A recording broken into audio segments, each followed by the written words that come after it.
înțelepciune drept să ascultăm Sfânta Evanghelie. Pace tuturor Și Duhului Tău. din Sfânta Evanghelie de la Matei citirea. Slavă Ție, Doamne, slavă Ție! Iar a doua zi, care este după vineri, s-au adunat arhierei și farisei la Pilat zicând: Doamne, adu-mi aminte că înșelătorul acela au zis încă fiind viu, după 3 zile mă voi scula. Deci poruncește să se întărească mormântul până a 3-a zi, nu cumva venind ucenicii lui noaptea să-l fure pre el și să zică norodului că s-a sculat din morți. Și va fi rătăcirea cea de apoi mai rea decât cea dintâi, zisa lor Pilat. Aveți custodie, merge de întăriți cum știți, iar mei mergând au întărit mormântul, pecetuind piatra împreună custodia. Slavă Ție, Doamne, slavă Ție! În drumul să-i stăpâne,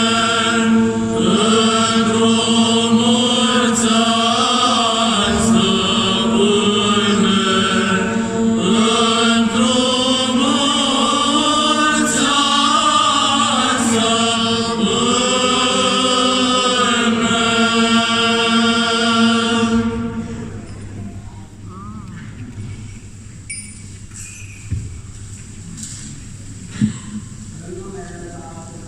Fiului și al Sfântului Duh, acum și pururea și în vecii vecilor. Amin.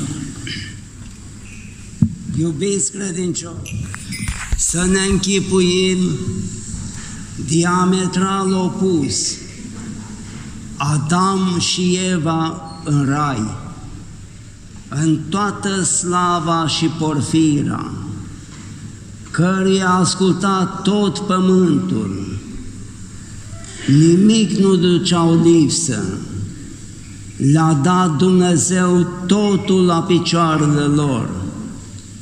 Iar dincoace pe muntele Golgota îl vedem pe Dumnezeu. Dumnezeu l-a făcut pe om, l-a adus din neființă în ființă, l-a croit în toată frumusețea, că omul este cea mai frumoasă creatură din univers. Și l-a pus acolo, în Edem, i-a croit și palatul, cu alte cuvinte. Iar omul din Dumnezeu îl vedem ce-a făcut pe Golgota. Acolo omul slăvit, în toată cinstea, în toată slava, aici în toată necinstea, toată ocara, pe muntele Golgota. Nu ducea în rai de nimic lipsă, aici Domnul Hristos umilit. Ce poate să facă omul și în ce dimensiuni de răutate poate să ajungă, iubiți credincioși? Dumnezeu din om a făcut o slavă și o cinste, iar omul din Dumnezeu a făcut reversul. Vedem ce a făcut răutatea din om, A venit Mântuitorul ca să-l mântuiască pe om. S-a întrupat din pururea Fecioara Maria. A trăit 33 de ani. A învățat lumea cum să cucerească, să recucerească împărăția lui Dumnezeu. S-a ostenit din toată ființa Lui. Ne-a dat perceptele de conduită înapoi spre cer. Iar omul ce-a făcut din Dumnezeu? L-a umilit în ultimul hal posibil. L-am văzut pas cu pas cum a mers. Duminică a intrat în Ierusalim. El știa ce va pătimi, știa că va muri. Oare ce om poate să știe că va muri și merge înainte? Niciun om nu se ferește, dar Dumnezeu merge înainte cu pieptul deschis. Asta 3 zile avea să-i mustre pe cărturari și pe farisei. În asta 3 zile evreii au reușit ca să, prin mașinațiile lor, să întoarcă inima oamenilor. Aceia care mai ieri ziceau cu tot sufletul, deschiși, Osana, bine este cuvântat cel ce vine într-un numele Domnului. Cum de acum putea să-i spună ial răstignește-l?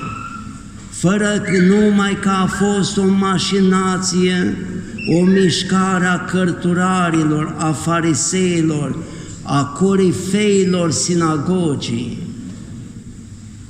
Se gândeau arhierei cum să-l omoare, că ajunseseră la un refuz.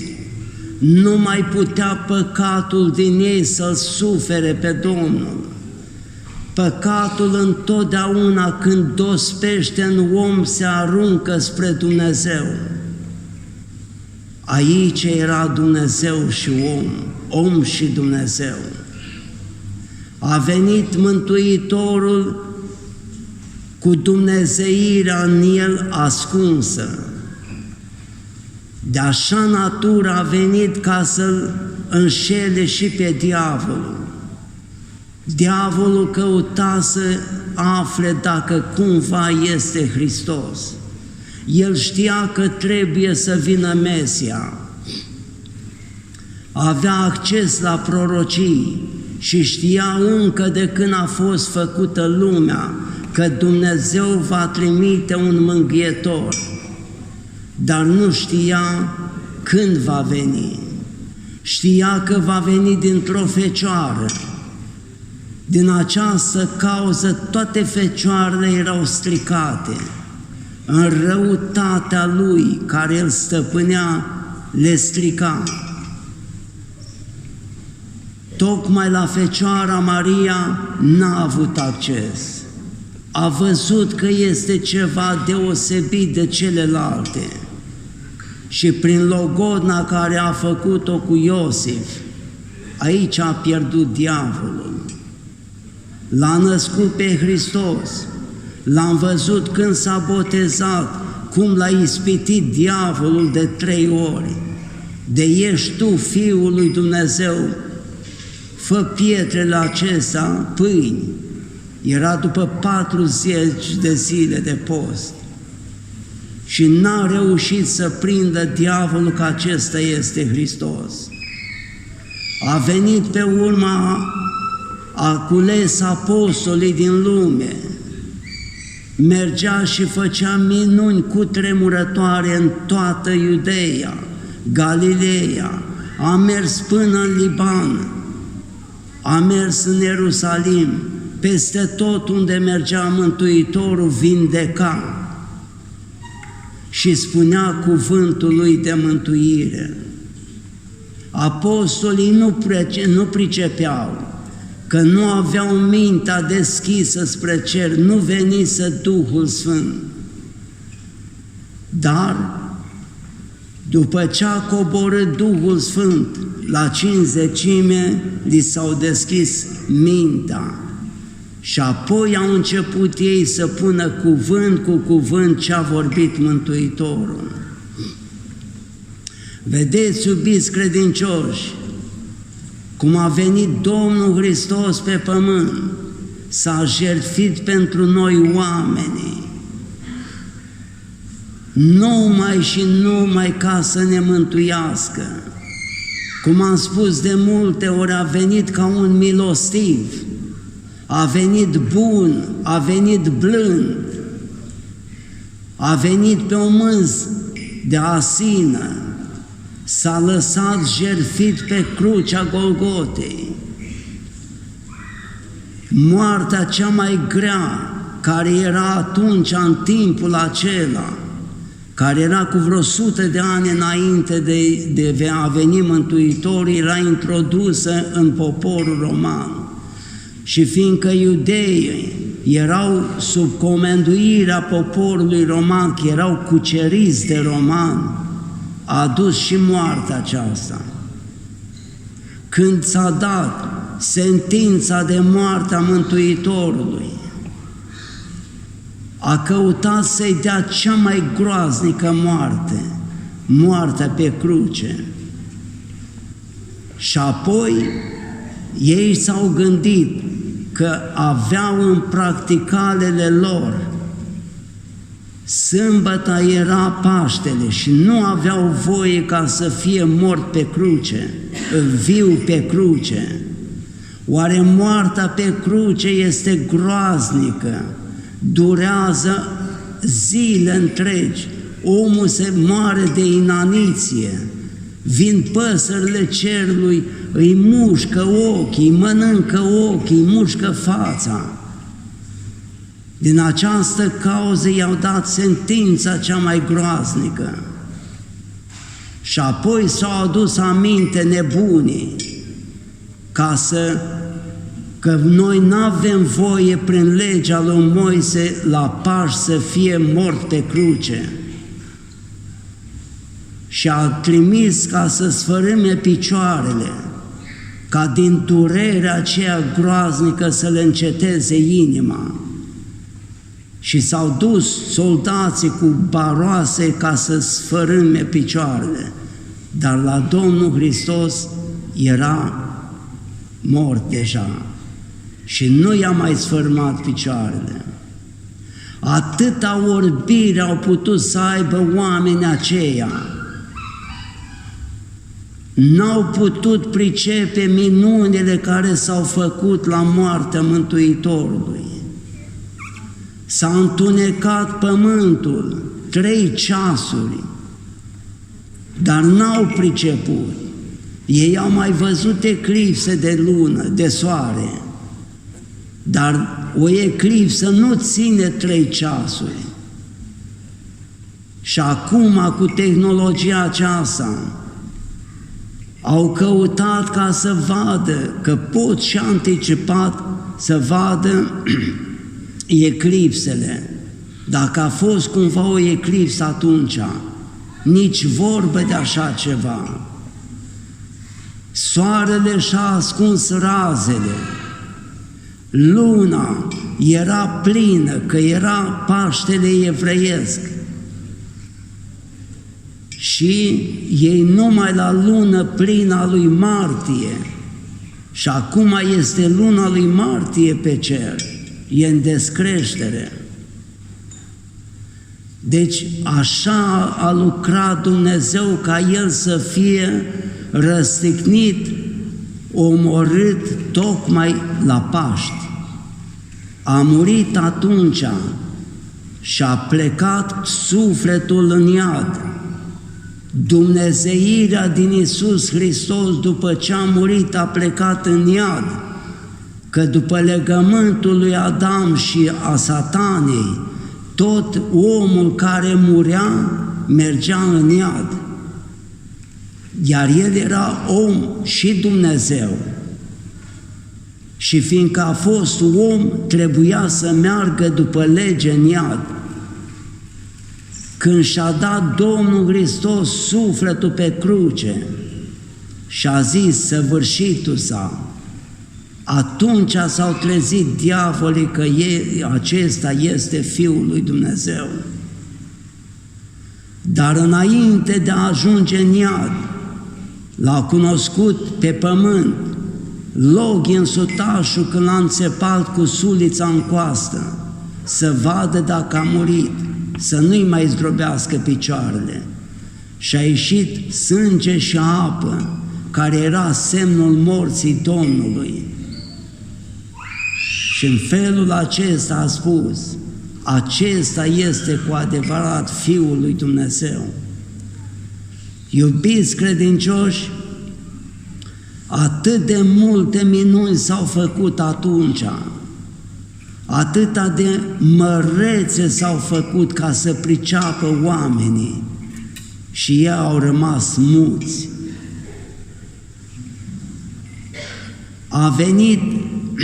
Au venit soldații, că pe urmă și-au dat seama evreii să păzească mormântul, ca nu cumva, cum spune în Evanghelie, să vină noaptea ucenicii și furându-l să zică că a înviat. Și au mers la Pilat și i-au cerut ca să întărească mormântul. Și el le-a spus, aveți custodie, mergeți de păziți-l cum știți. Au mers 100 de ostași acolo și au păzit mormântul. Dar duminică dimineața Domnul a înviat. Ei au căzut ca niște morți. Vedeți, iubiți credincioși, tainele lui Dumnezeu. Nu te poți spune cu Dumnezeu, mă îngrozesc de oamenii de astăzi, cum cu atâta sfidare caută să îl înfrunte pe Dumnezeu. Dar totuși Dumnezeu tace. Ca acela care a suferit pe cruce, a suferit la Caiafa, a suferit la Ana, care erau arhierei atunci, la Pilat și n-a scos o vorbă. Sufere și acum păcatele oamenilor. Domnul Hristos rabdă, dar nu poate răbda la nesfârșit. Pentru aceasta ne-a învățat și ne-a spus să oprim păcatul și apoi, îndreptându-ne, putem să recucerim împărăția lui Dumnezeu, dar numai oprind păcatul și făcând fapte bune.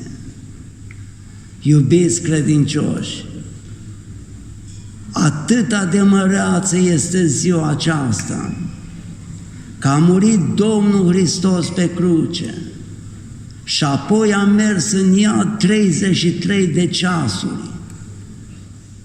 El a murit la 33 de ani și a stat în iad 33 de ceasuri. Și aici se cuprind 3 zile și 3 nopți. Dar noaptea, este aceea cu care s-a făcut întuneric. În mijlocul zilei s-a făcut întuneric, că soarele și-a ascuns lumina. Aceea este prima noapte, iar prima zi este restul luminii, când a răsărit soarele din nou și a dat lumina sa și a fost până la apusul soarelui.